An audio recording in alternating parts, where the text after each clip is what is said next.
Iñaki Murgia naiz, Ilunben lan egiten ari naiz eta kalitatezko koordinatzailea naiz.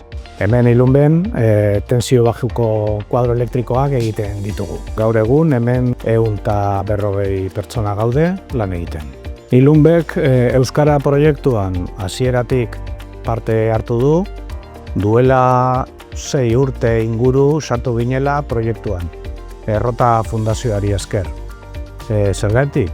Arratiako enpresa garenez, Euskararen kultura oso presente egon behar delako gure egunerokoan. Zertan lagundu dio Eusgara proiektua? Arnasgune Euskaldunak sartu dira hitz egiten dakiten pertsonekin.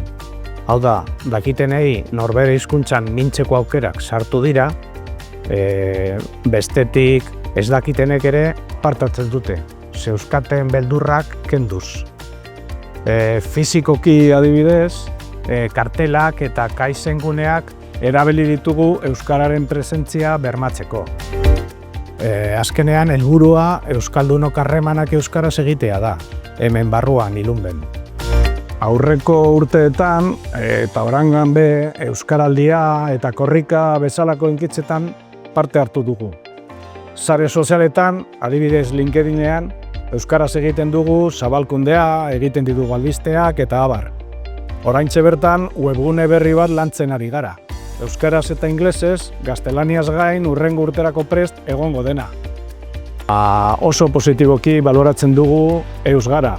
Azken finean, gauzak egitera bultzatu gaituzten. Enpresaren egunerakotasunetik pizkat aldenduz eta denbora tartea eskainiz euskarari. Esango nuke, interesgarria dela plan berezi bat edukitzea, enpresa osoa euskaraz busti dadin. Ta bukatzeko, zutagar jarraitu behar dugu gure hizkuntza eguneroko lanean erabiltzeko. Gainera, ekimen posible guztiekin.